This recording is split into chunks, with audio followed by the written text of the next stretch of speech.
paso. Assalamualaikum warahmatullahi wabarakatuh. Perkenalkan, nama saya Usatun Hasanah dari Prodi Pendidikan Agama Islam.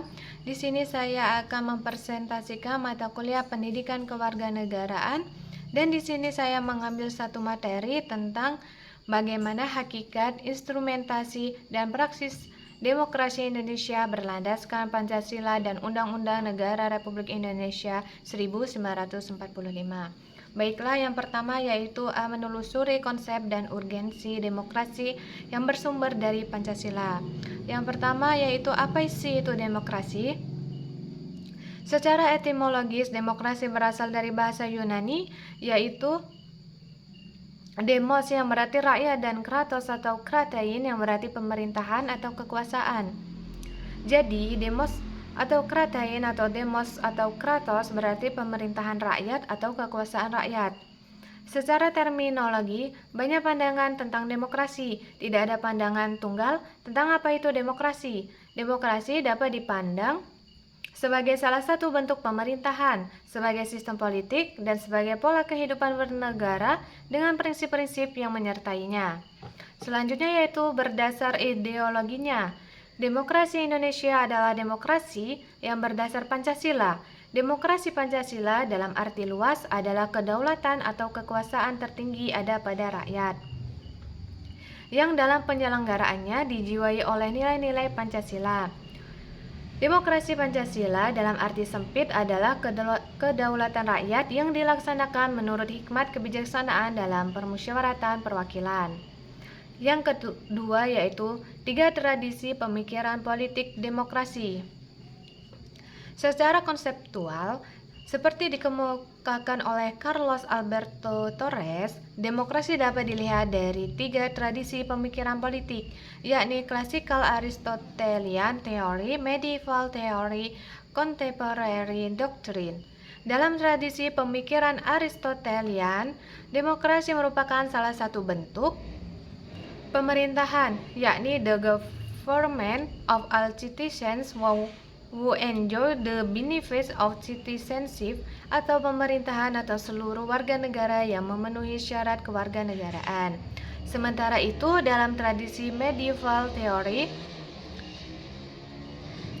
yang pada dasarnya menerapkan Roman law dan konsep populer sovereignty, menempatkan a foundation for the excess of power, leaving the supreme power in the hands of the people, atau suatu landasan pelaksanaan kekuasaan tertinggi di tangan rakyat. Sedangkan dalam contemporary doctrine of democracy, konsep republikan dipandang sebagai the most genuinely popular form of government, atau konsep republik sebagai bentuk pemerintahan rakyat yang murni. Yang ketiga, pemikiran tentang demokrasi di Indonesia. Menurut Muhammad Hatta, kita sudah mengenal tradisi demokrasi jauh sebelum Indonesia merdeka, yakni demokrasi desa. Demokrasi desa atau desa demokrasi merupakan demokrasi asli Indonesia yang bercirikan 3 hal, yakni cita-cita rapat, cita-cita massa protes, dan cita-cita tolong-menolong. Ketiga unsur demokrasi desa tersebut merupakan dasar pengembangan ke arah demokrasi Indonesia yang modern. Demokrasi Indonesia yang modern adalah daulat rakyat, tidak hanya berdaulat dalam bidang politik, tetapi juga dalam bidang ekonomi dan sosial. Yang keempat yaitu pentingnya demokrasi sebagai sistem politik kenegaraan modern. Sampai saat ini, demokrasi diyakini dan diterima sebagai sistem politik yang baik guna mencapai kesejahteraan bangsa. Mengapa kehidupan demokrasi sangat penting dikembangkan dalam kehidupan masyarakat? Karena demokrasilah yang memegang peran penting dalam masyarakat dan dalam tata aturan suatu negara. Dengan demokrasi, tak ada saling ingin menang sendiri, saling memasarkan kehendak, saling menghina, saling melecehkan, saling menjatuhkan. Yang ada saling menghargai, saling menghormati, saling mengerti, saling menerima pendapat pendapat orang lain, saling lapang dada, saling tenggang rasa, dan kehidupan yang nyaman pasti akan tercipta. Selanjutnya, yang B, menanya alasan mengapa diperlukan demokrasi yang bersumber dari Pancasila. Hingga sekarang ini kita masih menyaksikan sejumlah persoalan tentang kelemahan praktik demokrasi kita. Beberapa permasalahan tersebut yang sempat muncul di berbagai media jejaring sosial adalah buruknya kinerja lembaga perwakilan dan partai politik, krisis partisipasi politik rakyat, munculnya penguasa di dalam demokrasi, dan demokrasi saat ini membuang kedaulatan rakyat. Terjadinya krisis partisipasi politik rakyat disebabkan karena tidak adanya peluang untuk berpartisipasi atau karena terbatasnya kemampuan untuk berpartisipasi dalam politik.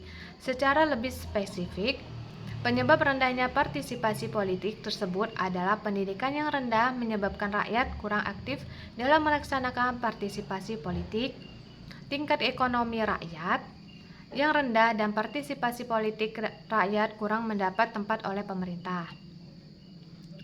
Selanjutnya yang C, menggali sumber historis, sosiologis, dan politik tentang demokrasi yang bersumber dari Pancasila.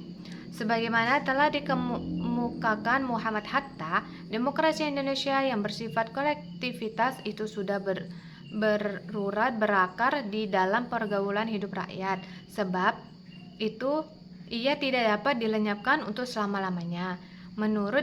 Menurutnya, demokrasi bisa tertindas karena kesalahannya sendiri. Tetapi setelah ia mengalami cobaan yang pahit, ia akan muncul kembali dengan penuh keinsafan.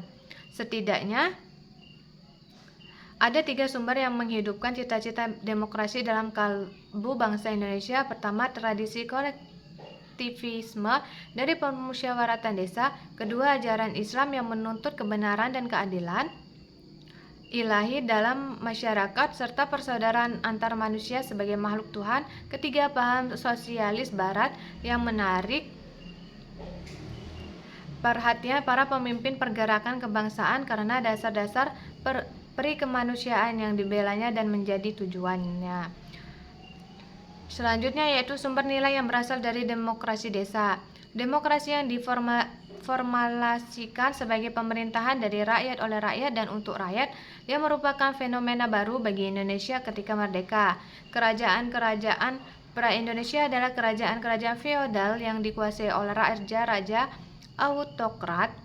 Akan tetapi, nilai-nilai demokrasi dalam taraf tertentu sudah berkembang dalam budaya Nusantara dan dipraktikkan setidaknya dalam unit politik terkecil seperti desa di Jawa, nagari di Sumatera Barat, dan Banjar di Bali. Mengenal adanya anasir demokrasi dalam tradisi desa, kita akan meminjam 2 macam analisis berikut. Yang pertama yaitu paham kedaulatan rakyat sebenarnya sudah tumbuh sejak lama di Nusantara. Kedua, tradisi demokrasi asli Nusantara tetap bertahan sekalipun di bawah kekuasaan feodalisme raja-raja Nusantara, karena di banyak tempat di Nusantara, tanah sebagai faktor produksi yang penting tidaklah dikuasai oleh raja, melainkan dimiliki bersama oleh masyarakat desa. Yang kedua yaitu sumber nilai yang berasal dari Islam. Nilai demokratis yang berasal dari Islam bersumber dari akar teologisnya. Inti dari keyakinan Islam ada pengakuan pada ketuhanan yang Maha Esa. Dalam keyakinan ini, hanya Tuhanlah satu-satunya wujud yang pasti. Semua selain Tuhan bersifat nisbi belaka. Konsekuensinya, semua bentuk pengaturan hidup sosial manusia yang melahirkan kekuasaan mutlak dinilai bertentangan dengan jiwa tauhid. Pengaturan hidup dengan menciptakan kekuasaan mutlak pada sesama manusia merupakan hal yang tidak adil dan tidak beradab. Sikap pasrah kepada Tuhan yang memutlakkan Tuhan dan tidak pada sesuatu yang lain menghendaki tatanan sosial terbuka, adil, dan demokratis. Kelanjutan logis dari prinsip tauhid adalah paham persamaan kesederajatan manusia di hadapan Tuhan yang melarang adanya perendahan martabat dan pemaksaan kehendak antar sesama manusia. Bahkan seorang utusan Tuhan tidak berhak melakukan pemaksaan itu. Seseorang utusan Tuhan mendapat tugas hanya untuk menyampaikan kebenaran tabligh kepada umat manusia, bukan untuk memaksakan kebenaran kepada mereka lah. Selanjutnya yang ketiga yaitu sumber nilai yang berasal dari Barat. Praktik demokrasi di Indonesia sejak dulu sampai sekarang, apakah Indonesia telah menerapkan demokrasi Pancasila? Dalam kurun sejarah Indonesia merdeka sampai sekarang ini, ternyata pelaksanaan demokrasi mengalami dinamikanya. Indonesia mengalami praktik demokrasi yang berbeda-beda dari masa ke masa. Beberapa ahli memberikan pandangannya, misalnya Budi Yarjo menyatakan bahwa dari sudut perkembangan sejarah demokrasi, Indonesia sampai masa Orde Baru dapat dibagi dalam 4 masa, yaitu yang pertama, masa Republik Indonesia I pada tahun 1945 sampai 1959 yang dinamakan masa demokrasi konstitusional yang menonjolkan peranan parlemen dan partai-partai karena dinamakan demokrasi parlementer.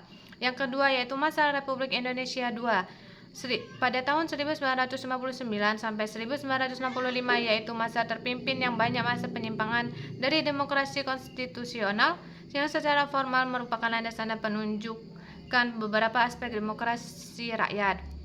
Yang ketiga, masa Republik Indonesia III pada tahun 1965 sampai 1998, yaitu masa demokrasi Pancasila. Demokrasi ini merupakan demokrasi konstitusional yang menunjukkan sistem presidensial. Yang keempat yaitu masa Republik Indonesia IV pada tahun 1994 sampai sekarang, yaitu masa reformasi yang menginginkan tegaknya demokrasi di Indonesia sebagai koreksi terhadap praktik-praktik politik yang terjadi pada masa Republik Indonesia.